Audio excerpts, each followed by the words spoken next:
Празни возови, недостаток на вагони, малку локомотиви, катастрофално лоши пруги. Иако не безбеден, најкомотен и наевтин, железничкиот сообраќај кај нас е пред распад. Од празната политичка пропаганда, која во изминатите години побуди надеж дека конечно ќе се олесни патувањето преку модерни возови, остана само суровата реалност. Лоша железничка инфраструктура, укинување на веќе постоечки линии и отсуство на инвестиции за нормално функционирање на овој сообраќај. Дали уништувањето на овој сообраќај е со умисла за да се обезбедат подобри услови за одредени транспортни компании? Дали наместо интересот на граѓаните на прв план е тој на превозниците? Што се крие зад неможноста земјата да има нормален железнички сообраќај?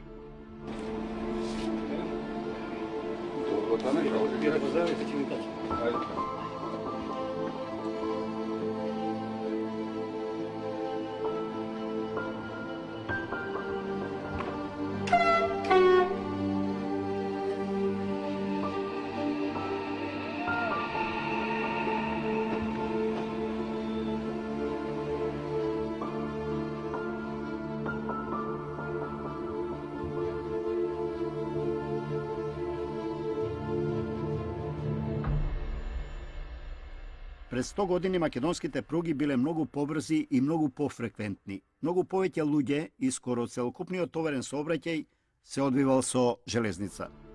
Но последната шајка во македонските пруги е закована пред децении.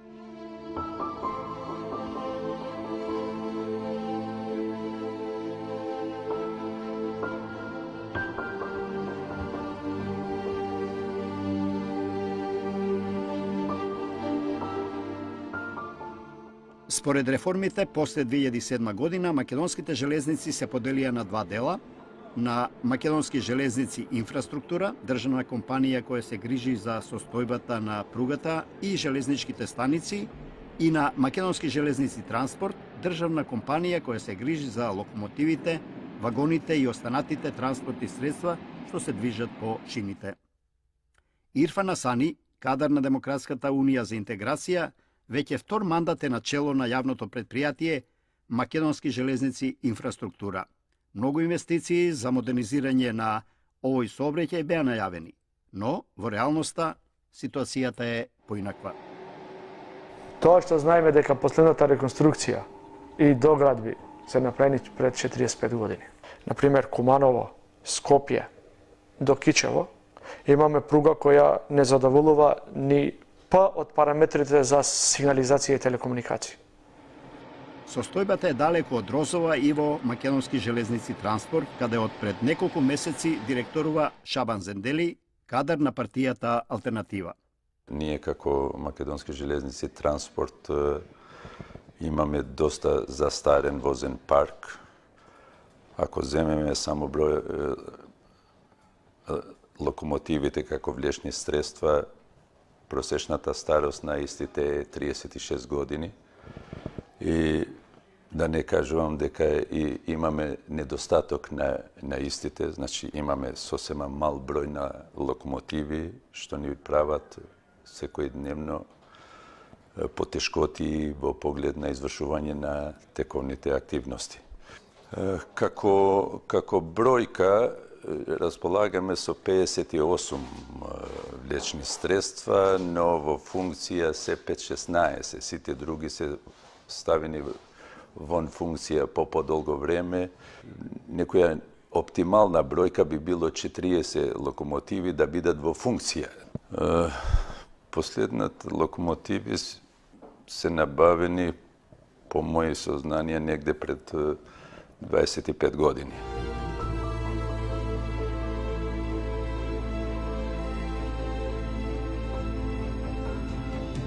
Ништо подобра не е состојбата ниту со вагоните, односно влечните средства. Според бизнис планот на Македонски железници транспорт за 2018 година, компанијата располага со 47 патнички вагони, од кои во функција се само 7.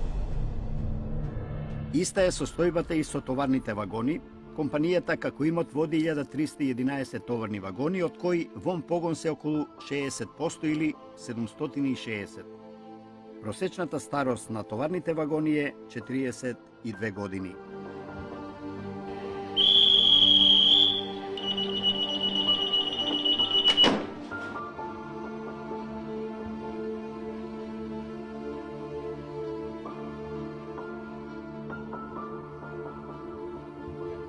Јас патувам од дете со воз, така што да, расходовани се тие старите, но пак што да правиш? Треба веројатно да се обноват, што да ви кажам.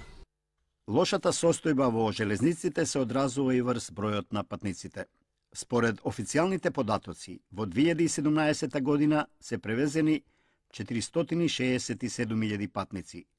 Само за споредба, во 1986 година, истата компанија превезла 6,8 милиони патници, што говори дека бројот на патници во железниците е намален за безмалку 20 пати. Не се однесува само за Македонија, него целиот регион, тука Балканот, буквално сме заостанати во однос на другите развиени земји. Патничкиот сообраќај, да бидеме искрени, веќе секој ден губи и губи од значај, во смисол што ако правиме некоја споредба дека во минатиот период во друмскиот сообраќај е инвестиран во патната инфраструктура и така натаму, што е добиена многу поквалитетна услуга, смисол на побрзо пристигнување од едно во друга дестинација. Во железничкиот сообраќај е направен обратниот правец. Ако јас, како Шабан, се враќам во минатото, од Куманово за Београд сум стигнал со воз за 6 сата или 7 сата максимум. На наше време, така да се изразам. Сега, во ова време, не е скратено тоа време, него минимум што може најдобро време за да се стигне од Куманово до Београд е 11 до 12 сата. За мене е изгубено и навиката да се патува со воз. Но навиката да се патува со воз не е изгубена во околните земји. Напротив, многу повеќе луѓе патуваат со железници. Според податоците до кои дојде скуп Македонија, бугарските железници годишно превезуваат по околу 10 милиони патници. Србија 7 милиони, Хрватска 20 милиони, а во Македонија само половина милион. Граѓаните на Република Северна Македонија веќе долго време се во исчекување на реализација на ветувањата за заживување на железничкиот сообраќај. Велат, овој тип на транспорт има многу поголеми предности. Возот е според мене најудобното ова сувоземно и најкомфортното и најбрзото превозно средство. Така што би требало да се инвестира во тоа. Покомотно е со воз. Па мислам дека е ради тоа, затоа што на автобус не е сигурно. Ете како што се случи горе во пред месец дена колку беше со автобусот, не се сигурни автобусите. Она може, не дај Боже, Бог да чува и возовите, ама 90% е побезбедно со воз да се патува колку со автобус. Според анкетата на Агенцијата за регулирање на железничкиот сообраќај, објавен во годишниот извештај за работа во 2017 година, задоволни од услугата на македонски железници транспорт биле само 9% од патниците. Лошите состојби во железничките предпријатија значат и изгубени шанси за подобар транспорт.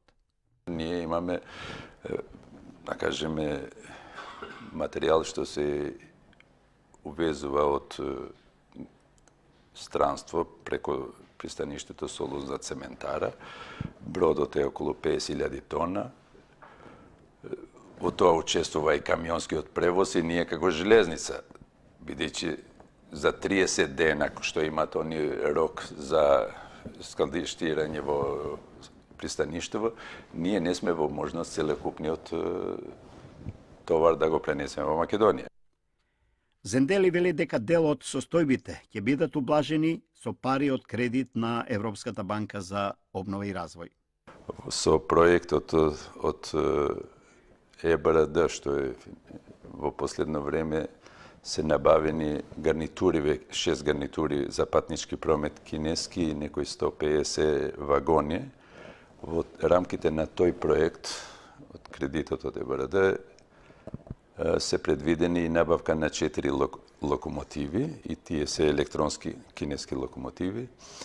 И чекаме секој момент, така наречено, да го добиеме првата локомотива, бидејќи е товарено од Кина. Моментално, ако збориме за денеска, се наоѓа во Кореја, се дотоварат разни други стоки во бродот, за да тргне према Македонија. Дел од причините за ваквите катастрофални состојби лежат и во самата железничка инфраструктура. Македонија има убедливо најмалку пруги од сите земји во регионот. Словенија има 60 км пруги на 1000 км квадратни, Хрватска 50, Србија 44 км, Косово 40, Бугарија 39, Албанија 31 и Македонија на самото балканско дно со 27 км на 1000 км квадратни.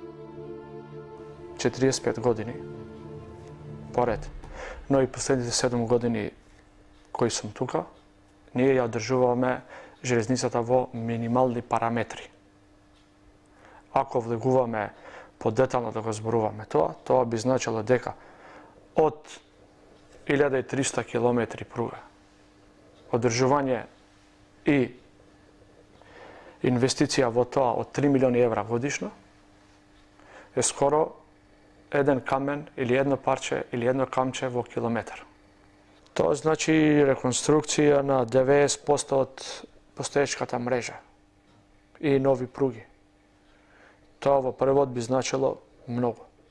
Ние сме направили реконструкција на 30 км, например, на две делници од Коридор 10, кај што немаме вклучено, например, мостови поголеми или тунели. И исто така систем за сигнализација и телекомуникации. И сме стигнале некаде едната делница од 30 км сме ја завршиле за скоро 10 милиони евра. Другата што не е во реконструкција е околу 8 милиони евра.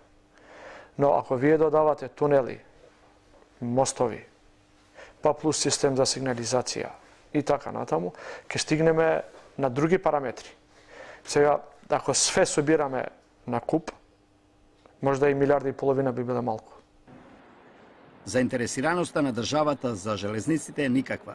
Таа има заборавено дека железничкиот сообраќај е еден од најстарите организирани системи во државата, изграден уште пред 150 години.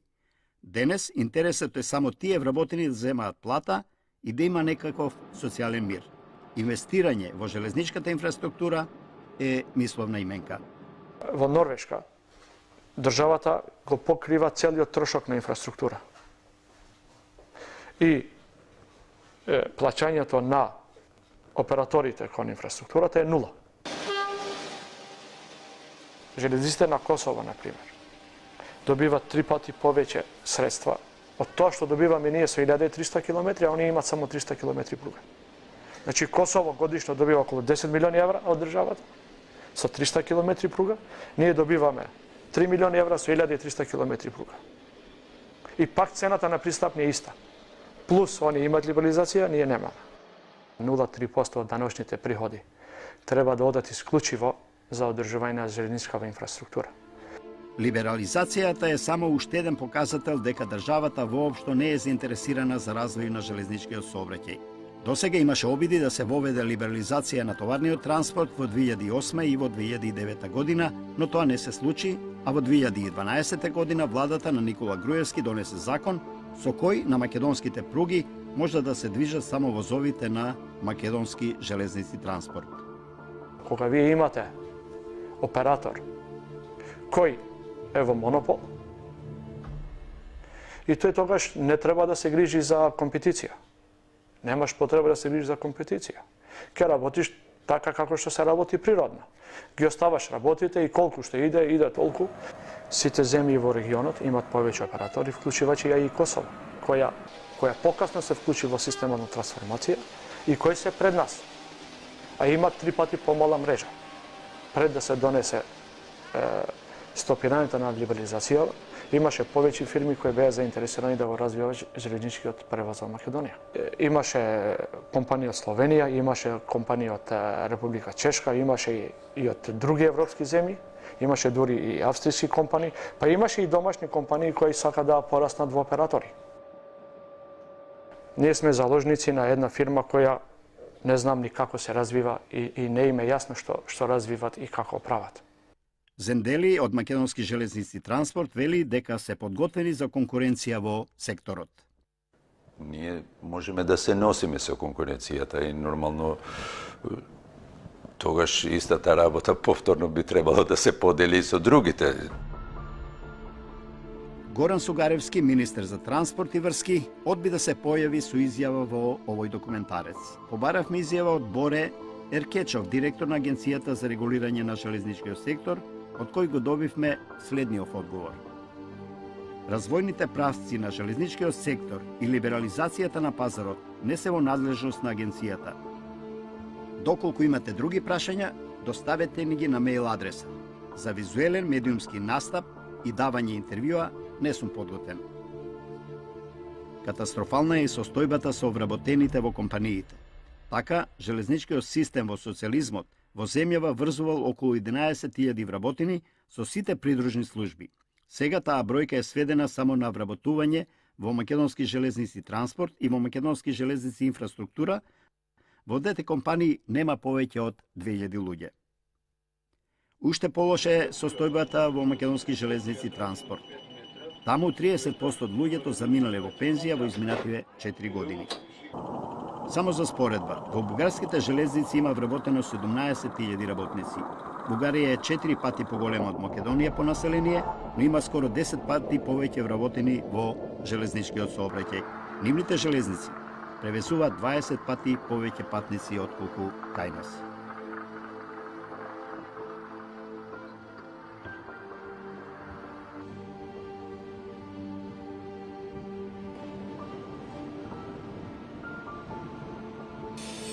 Ова гледка се уште е далечна за патниците во Република Северна Македонија. Заплеткани во институциите, во нивните лавиринти, плановите за развој на железничкиот сообраќај остануваат само една убава приказна која се продава пред секои избори.